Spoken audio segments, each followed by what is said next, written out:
When you hear the phrase soft as steel, what do you think of? While the word steel might conjure up images such as massive high-rise buildings, where does the soft part come in? And what exactly does this mean in our work and in our lives? Welcome to the Soft as Steel podcast with your host, Dennis Doran, featuring engaging conversations with a wide range of industry leaders around soft skills, how we practice love, inclusion, social justice, and compassionate leadership that's everlasting in the workplace. And now, here's Dennis Doran. I'm very honored to be joined today by Christine Merden. She has done so much and been recognized so widely that I'm not sure how best to introduce her. Here's what I know. Christine has been looked to by so many in the construction industry as a leader that combines her technical knowledge and skills as an engineer with her positive and inviting personality that takes her to stages across the industry to share her extensive experience of over 30 years that began with her time serving our country. She holds both a bachelor's and master's degree in civil engineering from the University of Maryland, my alma mater, and is currently completing her work to add a PhD. Christine spent a combined total of over 12 years as a senior executive with one of the leading women-owned national architectural engineering program and construction management firms, McKissick & McKissick in Washington, D.C., where she oversaw program and construction management more than $15 billion in projects for the Washington Nationals, Major League Baseball Stadium, the O'Hare Airport Modernization Program, the Los Angeles Unified District, the Martin Luther King Jr. National Memorial, and the National Museum of African American History and Culture. I'm out of breath. It's incredible. Christine left McKissick & McKissick in 2010 to serve as the Chief Operating Officer of the Architect of the Capitol and briefly as the Acting Architect of the Capitol. During her tenure, she saw nationally significant historic projects at public buildings and properties, including the White House, the U.S. Capitol, Camp David, the Smithsonian, and the Lincoln and Jefferson Memorials. I'm not done yet. Christine is a recipient of the 2016 DC Professional Engineer of the Year Award. She's also an award-winning member of the American Society of Civil Engineers, a member of the Society of Women Engineers, and the Society of American Military Engineers. She is the past president of the National Capital Region ACE Mentor Program and serves on the National Board of Visitors for the Department of Civil and Environmental Engineering at the University of Maryland. Most recently, Christine was elected to the prestigious National Academy of Construction. Whew. Christine, welcome to the Soft as Steel podcast. Yeah, thank you for inviting me. It should be a fun time today. I hope so. Did I state anything incorrectly, or was it just way too much and you started blushing? That, it made me feel like I've been around for a long time. Well, you've been around for a while, and there's no doubt that, but we've known of each other for a long, long time. Mm-hmm. I had the privilege of serving as a consultant to your Architect of the Capitol, and I recall at least a couple of very enjoyable encounters that we'd had, along with my boss at the time, Rebecca Jones, who is someone I know you know. Yes, indeed. In the industry, one of my dearest friends to this day. As I was reading, at first as I was preparing and then reading your introduction, it does strike me, and one of the things I may have wanted to say, in light of the fact, as you know from our conversations previously, I'm the soft as steel guy. I wrote the book. I talk about the whole notion of the importance of people's qualities and being successful in business and building great relationships. I also think it's very important for us to talk about issues that relate to the people in our industry. I know you're interested and very sensitive to issues that relate to two entirely different kinds of what I would like to say are opportunities that have not been as embraced as fully as they need to be. One on the positive, and that is the increased participation, both on an entry-level basis and in leadership, of women in the construction industry. And you've been a wonderful leader in that area, along with others that you have collaborated with over the years. But the second is an opportunity to do something to help many people in our industry and otherwise, and that is around the issue of mental health. So I want to really kind of talk about those two aspects because I know you're interested in both. I know you have something to say about both. So I want to talk about those two things. And again, just to remind you that a couple of years ago, I did a virtual event that was built around four topics. One topic was love, which you've heard me talk about a bit. I've referred you even to my mentor, who talks about that quite a bit in his part of his tenets of leadership. I also talk about inclusion, which has some far-reaching implications, social justice, which touches on, certainly in a big way, the issue of mental health and the associated issues around addiction and suicide. And then lastly, just the general topic of leadership, and what you have in your career path is a demonstrated, progressive, and consistent and forward-moving role as a leader at different levels in organizations, at the top of organizations, and now as you sit in your own practice, advising leaders across our industry. What a great person for me to have a chance to talk to. Thank you. And thank you for putting forth the soft skills that you're talking about, having a dialogue about that. Because, as I'm back in school, I remember we weren't taught any of that. We were taught, engineering courses, mechanics, statics, dynamics, structures. And, leadership wasn't part of the curriculum and still is not to a lot of schools. And I think the soft skills are really important. They make a huge difference in, delivering projects, having healthy organizations. So I'm glad we're having a conversation about today, but I'm glad you're pushing it, with your books and your podcast.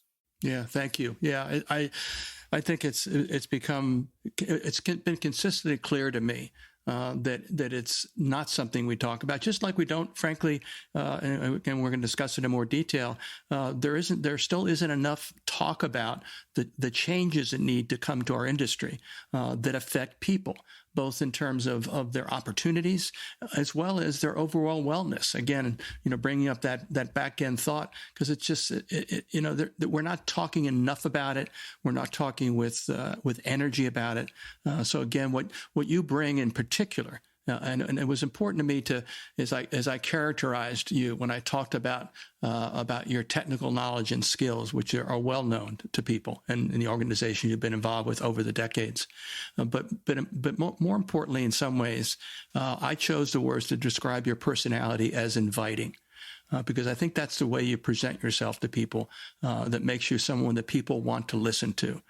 So with that thought in mind, I want them to listen to you talk about one specific project or program that I know is near and dear to your heart. You were right in the middle of it in your leadership role at the architect at the Capitol. Mm-hmm. And there are many things we can talk about that relate to that, both in terms of just the general nature of the planning and execution of that project, but also, and importantly, and again, I know that you value this, what were the good things about that project that you could attribute to the focus and the energy and interest and commitment by leadership within you as the owner organization, your construction management firm, your general contractors, et cetera, that made that in the end a very complicated but very successful project. Talk about that project in any way you'd like.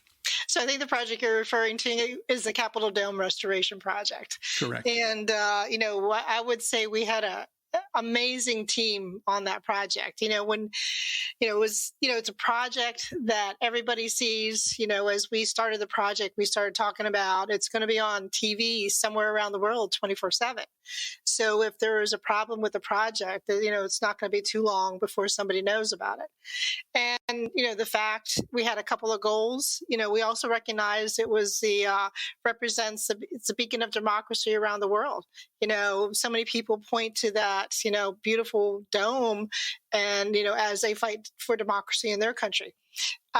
So, one of the key points we also wanted to achieve is no injuries.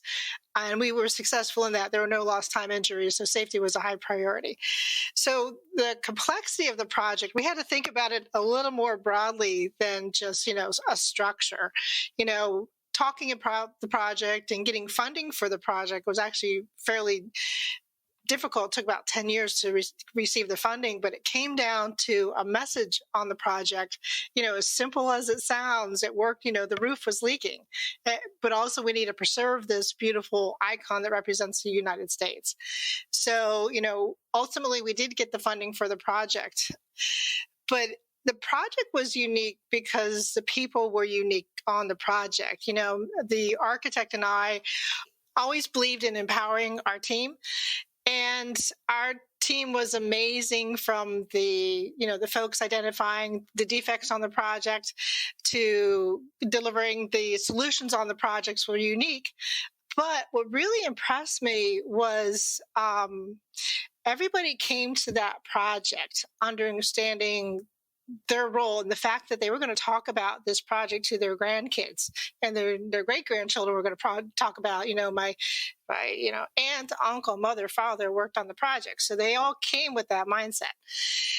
And there were a lot of deep dives into the history of the project. Whenever we ran into a problem on the project, the team would have researched it. When I say research the project, I mean go back to the diaries of Montgomery Meigs, who was the construction manager, to figure out what was the intent of building it. So just the passion that the team brought to the table was very impressive, and giving them the ability to find that out and not be restricting them to what we wanted, but for them to come back with telling us what needed to be done.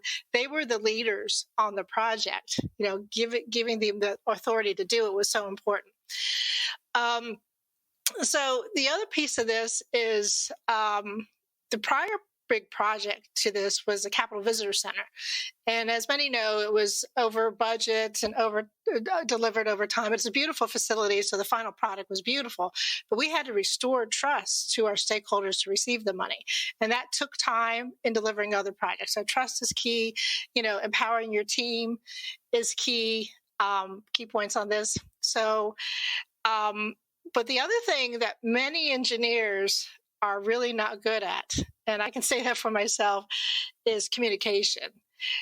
As you think about the project, there were no bad stories on the project. And one thing I can offer to people who are approaching a very large program with a lot of public interest is develop a very strong communication plan, because when there's a hole in communication, if you're not providing information on a project, that information is going to be filled in for you with not good news, with bad stories, because that's what people like.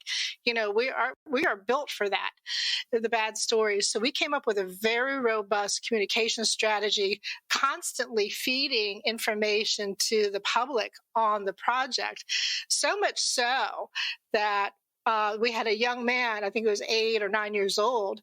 He had been seeing the press on the project and what we were doing. So he came to the Capitol with his family. He went up to the counter to get his ticket. He reached in his pocket. He pulled out the coins in his pocket that an 8 or 9-year-old would have, put them on the counter, and said, "This is for the dome. I want to help pay for the dome." And so, that level of interest. And we had interest from all around the country because, we took trips to where the cast iron was being recast, so we went to Utah. So we had the interest in Utah. Getting the trust from the client, empowering the team they came up with so many interesting solutions to so many big problems. It was incredible throughout the project. The communication strategy, I think, is critical on all of this.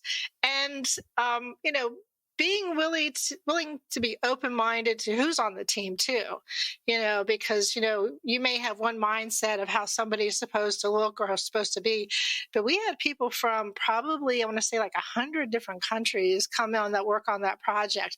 Over 1,000 people worked on, we gave out over 1,000 badges on the project, but really, I like to say spreading the tent wide to bring as much expertise as you can. And the other thing I want to say is celebrate. Don't forget to celebrate, because I think we're really bad at celebrating when a project's done, but I think that's key. And we had many celebrations, chili cook-offs, pizza parties, Chick-fil-A, and maybe a couple other ones that we had. But I just want to say that such a great project. There's so many technical things I could go into, but I think for the purposes of today, talking about the people and the trust and the communication, and, I think that's what carried it over to be a project that was finished on time, at budget, and no lost time injuries. And it was a team that did that. Yeah. And that whole notion of no lost time injuries is not a small a small outcome given the nature of that project. Because again, I visited the Capitol a few times while it was ongoing, and could see obviously from the exterior what was happening, just in terms of preserving the exterior.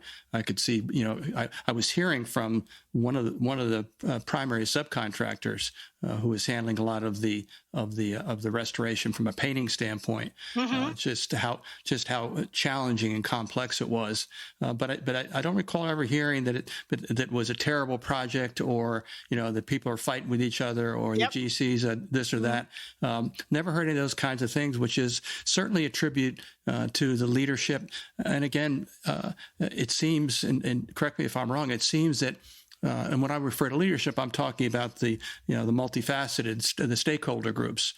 So the architect of the Capitol obviously being a focal leader through your construction management folks and project management folks, which, by the way, or as I recall from my years consulting to AOC, were a fairly busy group of individuals. Very busy. To say it mildly.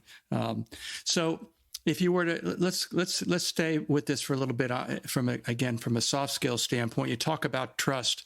You talked about communication, and when I talk about when I refer to communication, I talk about it as being a skill, and I further describe it as being a core competence that everyone needs to recognize on a daily basis is something that can be improved upon.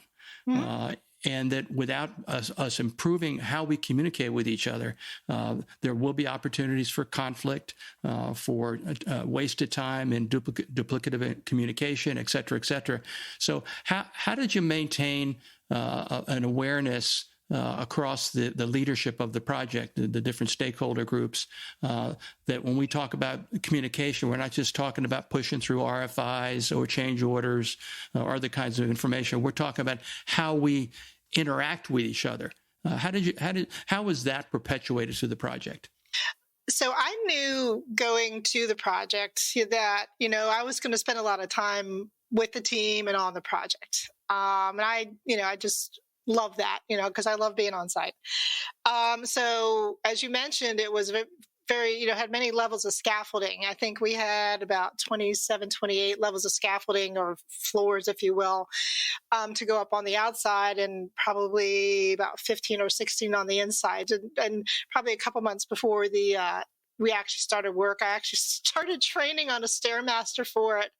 And we had one of our superintendents, she actually got her knees replaced so she'd be ready to go up on the dome. So we were all getting ready. We got scaffolding training, we had media training, and we started doing partnering. I'll talk about that in a little bit. So, and then we ended up receiving a lot of requests from many news outlets. I think 60 Minutes, the Today Show, receive tours. We actually would give tours to members of Congress. I gave tours to many members of Congress, my own member, Don Beyer, Congressman Beyer, as well as others who asked. So I think that actually created a relationship and communication and a level of trust with our stakeholders when we would bring them, because it was a treat for them to come up on the dome, to be part of it, something they would not have seen. We actually had a member of Congress who had his own roofing company, so he was just fascinated with it. So giving the tours was important. We actually had a petting zoo. So there were pieces of cast iron were on the dome, and they were, rusted and corroded. So we actually would put them on a cart and take them to different members of Congress's office so they could actually hold it, physically feel and see the deterioration of it. Some tried, and they were heavy, and some tried to be, show how strong they were and try to pick it up, and it was very difficult to do. So the tours with the media, the tours with the members of Congress, the tours, the visiting the sites. So that from the stakeholder point of view. From a team point of view, I think, making sure the right people are on the bus, selecting the right team was really critical. And we did a lot of that, and making sure they were as passionate about it as, their other team members. So from the AOC, we had phenomenal leadership from a project team on that to our construction contractor, to the CM, and from the architect. Everybody was very, very well invested. We did start partnering and to make sure our priorities were aligned. We know we did brought some really great risk management, I think one of the best in the country, in to do the risk management for the project. And I think having those conversations. One of the changes, we had a little bit of a rough start on the project at the very, very beginning, but there was a wonderful superintendent that came in and named Vito he was Vito, but he was from New Jersey. So just to kind of get a mindset on that. Mm-hmm. But he did a wonderful job of to manage it, you must measure it. So to break the project down, putting items that needed to be measured that were on the critical path, but breaking them down so that we could really track them. So, for example, there were 1,200 cracks on the dome, thousands of inches of cracks. We actually measured each inch to be fixed. So every week I would sit down with the team and they would brief me on how many inches were done. And that was critical because it was on the critical path. It was very difficult to find the laborers to do it because they had to be specially trained to do the lock and stitch method. And so Vito kind of brought that working with the team, and everybody knew where we are because you walk into the trailer and all that's on the walls and updated on the screen or updated on the walls. And we were constantly talking about it. So everybody knew where the priority was. Everybody knew what resources we had to put. Everybody had an open conversation of what the issues were. We did have one small safety incident where a piece fell down, and the team was empowered to shut down the project. Because the safety was a priority. They made recommendations on how to make adjustments in the safety program, and adjustments were made and we carried on. But that was empowering the team to come up with a solution, empowering them to shut down the site for safety, and then, switching on that. So, from the stakeholder point of view, the public media point of view, the team point of view, and then I think staying engaged with them on a regular basis, not necessarily they were so much smarter than me, and hopefully leaders understand that you hire people smarter than yourself. But just to see what resources my job was to see what kind of resources they need or what kind of obstacles I needed to get out of their way. But staying engaged with that, at different levels. And like I said, training for that is literally what I did. Mm-hmm. Yeah. Would you, if you could identify from the individuals with higher levels of responsibility for the project, does any particular role or any particular contractor's representative stand out as an example of someone who really personified the kinds of behaviors that you thought were important and that you were seeing from your leadership perspective? So there were a number, as I mentioned, Vito from Turner, he was a project superintendent, did a fabulous job of getting our team focused and maintaining focus on the critical items to literally the inch degree. Our own project managers, I hate to name names because I don't want to leave anybody out, but the AOC had a small group of project managers that were just stellar. They would come to me and show me a passage in Montgomery Meigs' diary about how they applied on a product. I'm going to call it, say, the black stuff on the dome, and they're thinking through the solution because they had the wherewithal to look in historical documents for the solution. I think Historic Arts and Castings, who did the recasting on the dome, the dome pieces had to be sent to Utah. So we had to track each piece, and each column could have 200 pieces on it. So tracking all those intricate pieces and how they got put together. But I think Historic Arts and Castings did a fabulous job of tracking that and being sensitive to the importance of it, and even changing in the midst of it, the technology that was being used. They used, I want to say, lost wax or casting method, and they went to 3D printing to create the molds, being able to adjust on that. And, actually in the midst of the dome, I don't know if you remember the story about the Mansion murders in DC, where there was a family tragically killed, the whole family. Well, that was our one of our primary subs. And being able to recognize the sensitivity of losing a primary sub. The president of the company was brutally murdered, and his family. And also to embrace the family, to be part of the team now, I think was one of the things that we did. At the end of we provided them with a tour at the end of the dome construction, and they received the same accolades the family did as the former owner did. So just kind of embracing that tragedy, embracing the team, kind of helps bring the team together. So, the painting sub, the people that did the sponge jetting. So many people came with so many solutions. And, when we were restoring the dome, you're not working with big tools to do the intricate work. The teams were coming in and literally working with dental tools, the little mirrors and the little, whatever dentist you to work on your teeth. That's what they were using to repair the dome. Wow. And just, some great appreciation for that level of detail, the level of commitment. We had, if there was a security incident, everybody would have to come down.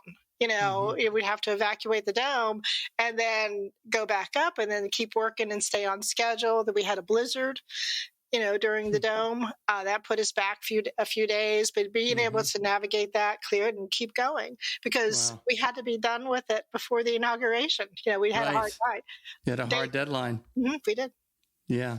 All right. That's great. I think people will enjoy listening to this little conversation about that project because it's, as soon as you say U.S. Capitol Dome, everybody knows what that is in a really big way.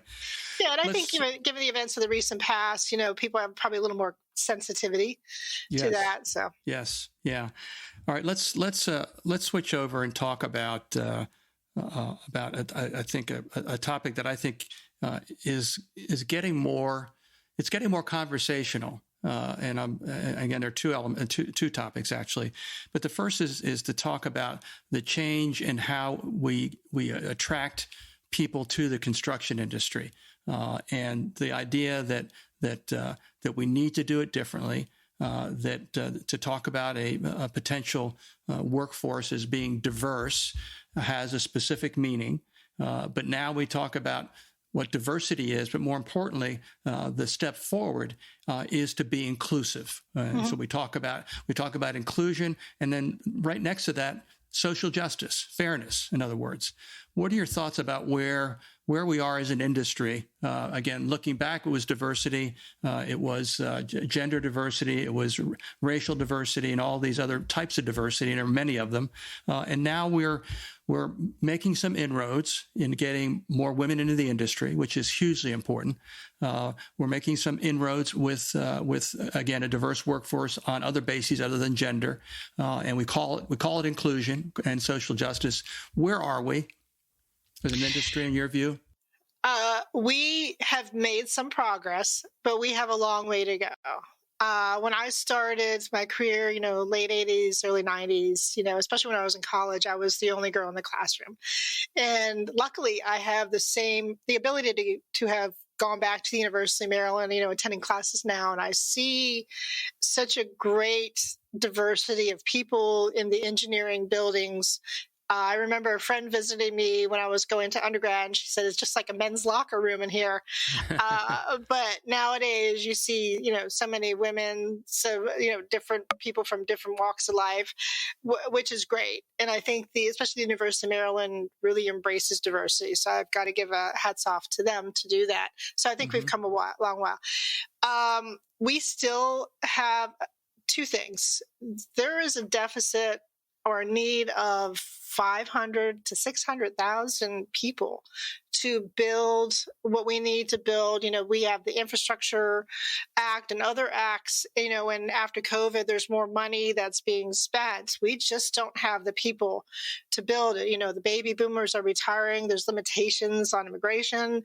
The construction industry may not be as welcoming to minorities and women. However, for pay, for women to come into the construction industry for pay, it's one of the number one industries for equity and pay.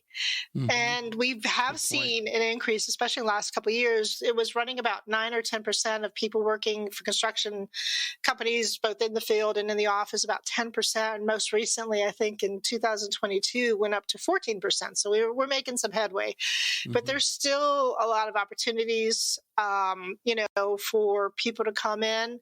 When I went back to work for McKissick, I went during COVID, and I was lucky to work with Daryl again. And one of the only places open for business was Texas. So we were marketing to Texas, and we won some great contracts in Texas. But we were the first minority to win a prime contract in Fort Worth, Texas. Wow. I think this was in 2020 or 2021. It actually made the news. So there is a long way to go for minorities who want to business to win more prime contracts.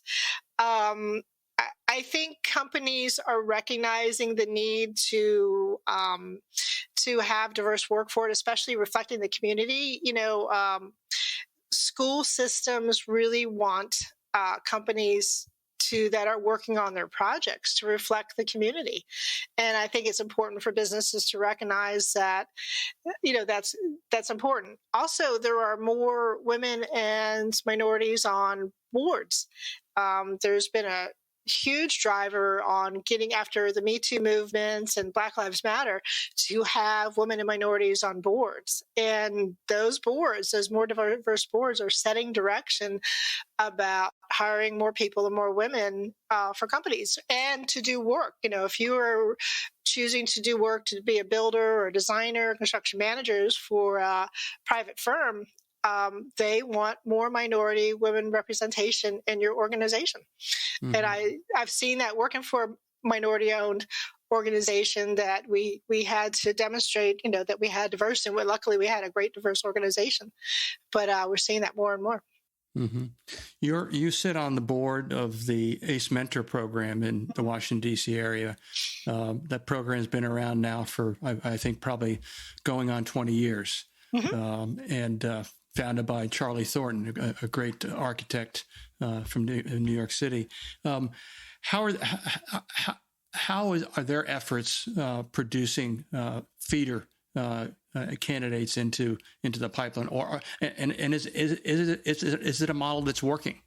It is a model that's working. I was the chair of the board probably 15, 16, 17 years ago. And, coming back to it and being able to see the students are there, it's reaching into the schools, introducing them to the program and learning about opportunities in construction at different levels. And, a lot of students are very interested. So, we had a great diversity of students, and that probably would have not even thought about going into architecture, construction, or engineering.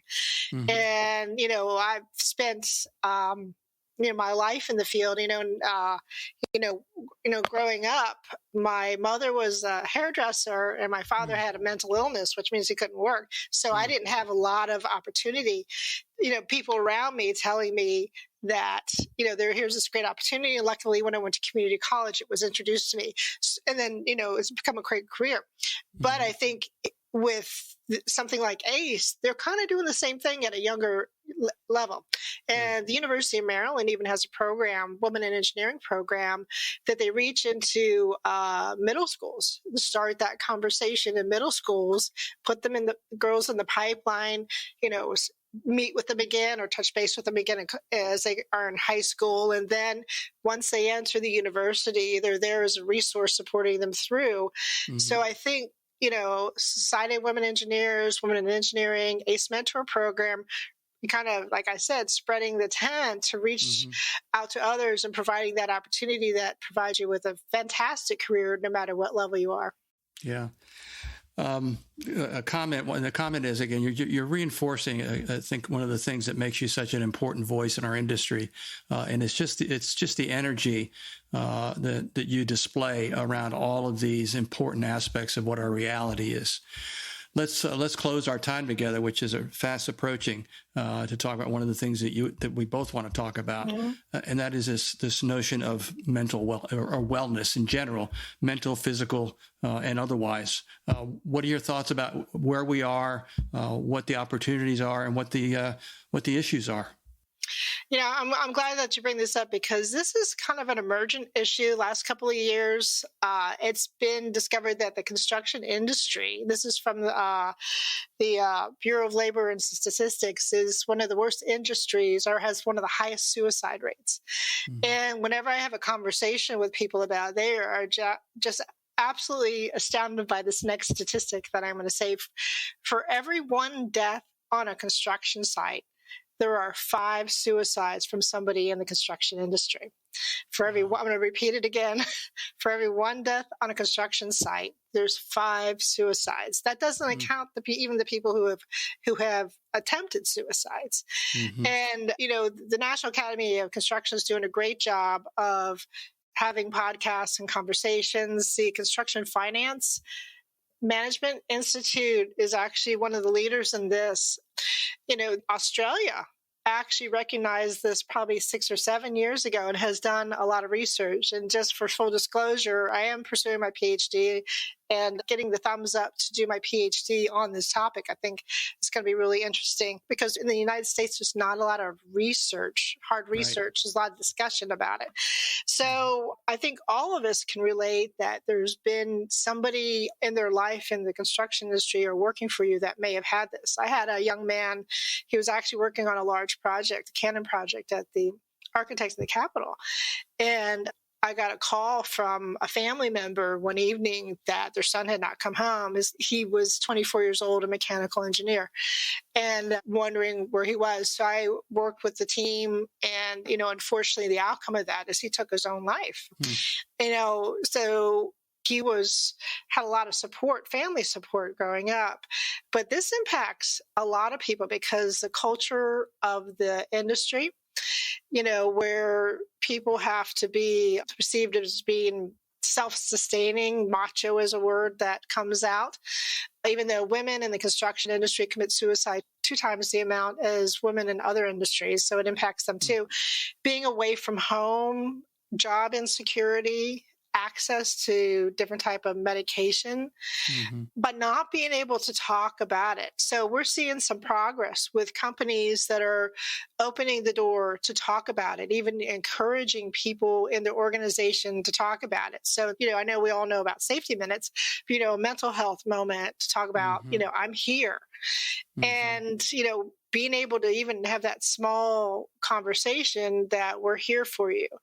Also, if you see somebody that maybe not showing up, or they're more introverted, not talking, not coming to work on time, not doing their best, just, hey, how you doing? Not say, you're not taking the other aspect, you're going to lose your job, which is the wrong thing to say, but to say like, what's going on with you? I'm here for you. Let's talk about it. Have those conversations and for companies to have those resources. And like I said, there are companies that are doing a great job with this, but probably for this conversation to have the awareness that this is a big, big problem. We've done great work in driving down injuries on job sites. This is our next focus that we really need to push because it's significantly worse than anything else that we're working on. So you probably hear Dennis talk a lot more about it over the next year because it is critical. And I just want to make sure that we're driving home the awareness of the problem and the fact that there are resources out there. You can Google like construction suicide. Maybe Dennis can provide some and I can provide some too for people out there to, kind of give you a blueprint of how to address it. For if you're working for an architecture, engineer, or construction firm, there are resources out there for you. But then doing a deeper dive of like where the culture needs to change and how that needs to change, how we individual, and everybody's a leader in some way, need to change on how they need to show up. And I think, Dennis talks a lot about soft skills, and those soft skills are the core of making this better and fixing the problem. Yeah. Well said. Well, that's an important way for us to end this conversation. I wish we could talk even longer, but I'm told that if we go on longer, then people stop listening. So, but I'm grateful for knowing you. I'm grateful for the time you spent with me today. One of the big challenges about creating this vehicle to try to get important conversations in front of the industry is getting it in front of the industry. Right. So I continue to work hard at that. My formula is as simple as productive conversations, and this one was really productive, instructive as well, and particularly talking about the Capitol Dome project. I think people will be fascinated to hear the things you talked about. So thank you so much for being my guest on the Soft as Steel podcast, Christine. And Dennis, thank you, and thank you for being my friend. Yes, thank you. Thanks for joining us today for this episode of the Soft as Steel podcast with your host, Dennis Doran. Dennis is the author of Soft as Steel and a leading speaker and trainer for organizations across many industries and verticals. To learn more about the work Dennis is doing to activate soft skills in the workplace, contact him at dennisduranspeaking.com. Be sure to check out his book, Soft as Steel, on Amazon or wherever books are sold. You can subscribe to this podcast on iTunes or wherever you'd like to get your podcasts. And please remember to share this episode with your friends, colleagues, and anyone you feel would benefit from the conversation.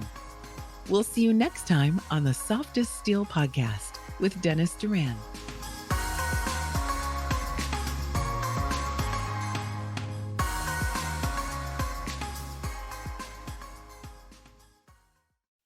Produced by Audivita Studios. Connect your voice to the world.